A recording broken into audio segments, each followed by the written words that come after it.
Hey everybody, this is Rustin Rose with Metal Nation, and we are here with Mark Hunter of Chimaira. Hello. How are you doing? I'm doing great. How are you? I am doing good. Let's rock it.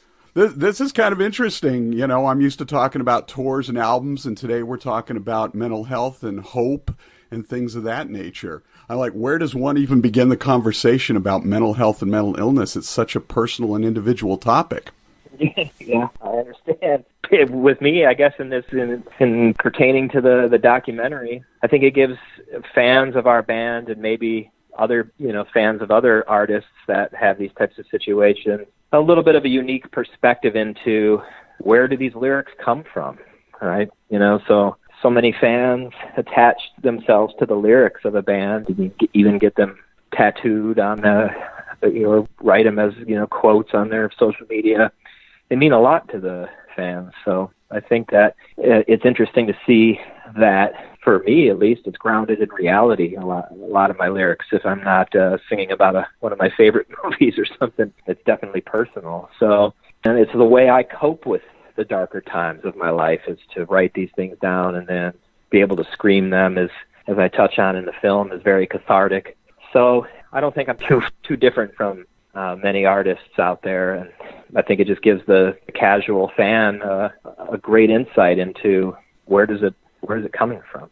Absolutely, and I want to talk about the film in just a moment, Down Again, which is why we're here today. I feel like one of the hardest aspects for those who have some form of mental illness is the stigma that society has long attached to it. What are your thoughts on that? Yeah, that's a great point.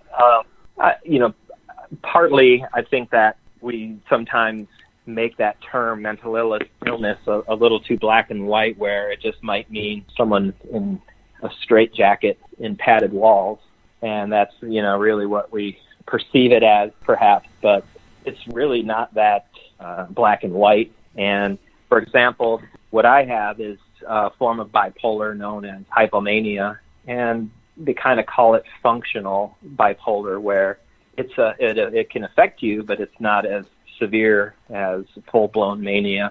And people like Steve Jobs and Thomas Edison and quite a few inventors and artists and CEOs are known to have had hypomania.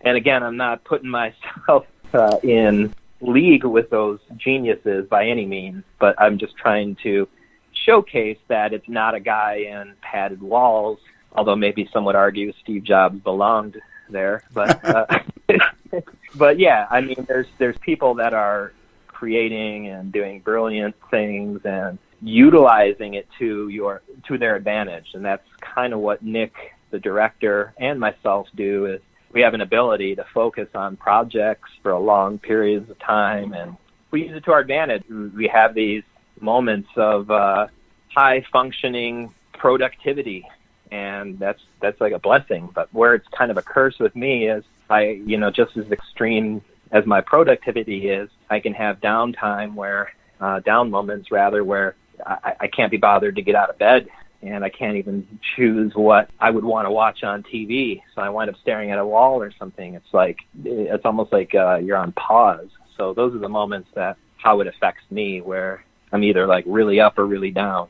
And usually the downtimes come after the finishing of a big project, or maybe a big concert, or a reunion show, for example. It took me a good 2 to 3 months, I felt, to get back to feeling myself again and feeling normal. And like, I spent almost a year and a half putting that show together with everybody, and it was just nonstop working on that, and then boom, it's gone. So you kind of feel this emptiness, this bit of a hangover, and there's not really any projects lined up or anything to do. So it's hard to kind of get right, find your footing again. Right. And you segued nicely to it. Let's talk about Down Again, the short film you and director Nick Cavalier will be premiering this Wednesday the 10th, which is World Mental Health Day. This is a very personal look at your life and mental health struggles. So tell us about the project, because that's hard to put yourself out there like that. Sure. Well, I think that to do a project like that, it has to be transparent, and I had to be willing to just answer the questions as open and honest as I could for Nick to give him what he needed.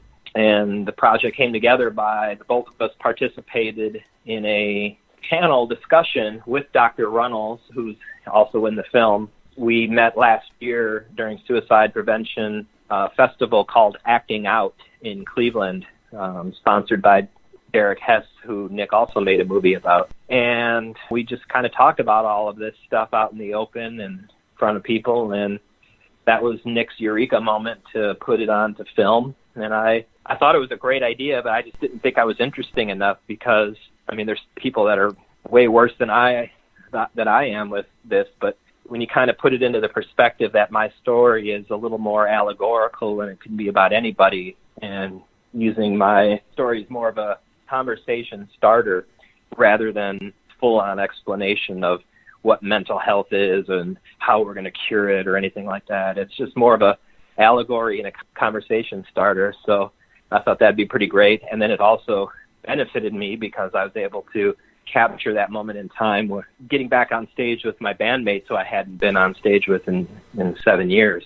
So that was fantastic to have that, attached to it.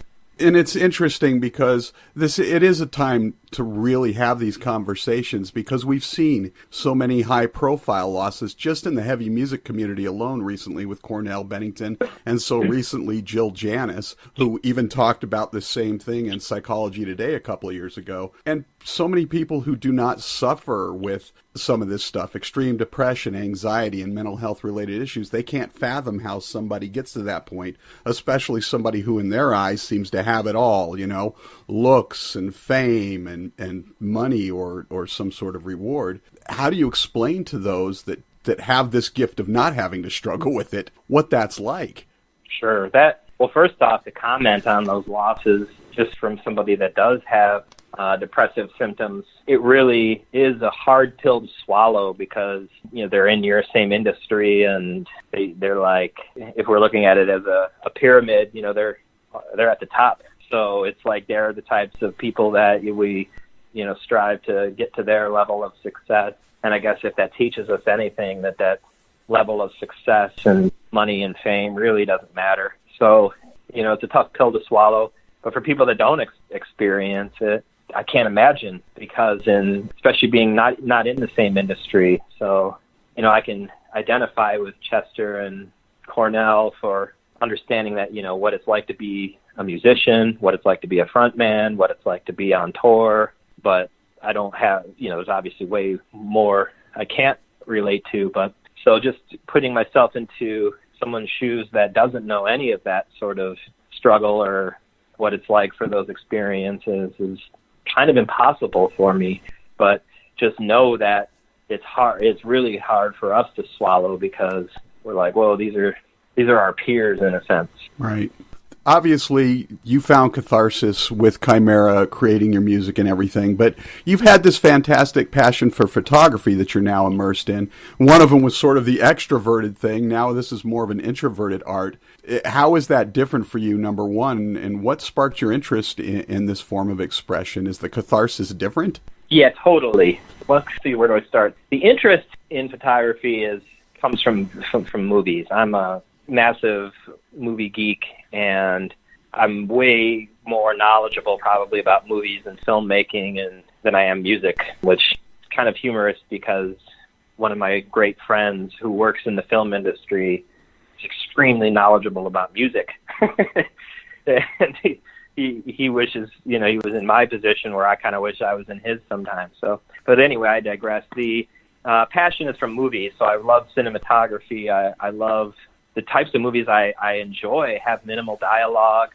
So like an example, like 2001: A Space Odyssey is one of my favorites, and I don't think a single word is uttered until after the first half hour of the film. Right. And they just immerse you in the visuals and the sound. But I think it was in my DNA to make music, and I didn't start really having an interest in creating images until I picked up a camera by chance. We were filming a documentary for Chimaira.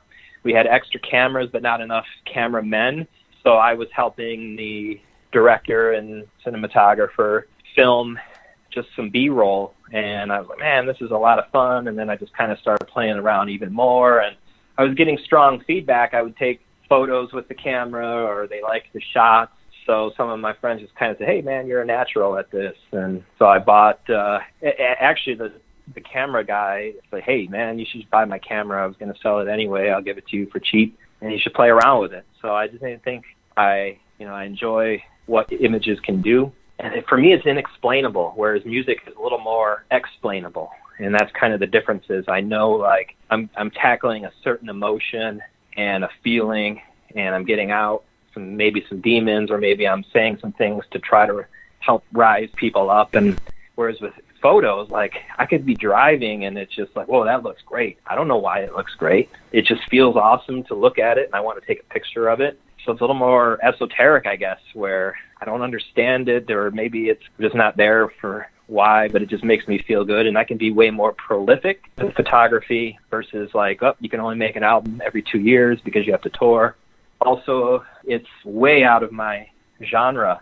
So meaning, like, with metal, like, if I try to, come out with a rap song, I love rap music too, that's not going to go over so well with my fan base. But with photography, my fans are anywhere from politicians to metalheads to doctors. I mean, I know that music fans of that are as well, but I can shoot a picture of a flower and the metalheads aren't going to be mad at me. That's a better way of articulating it.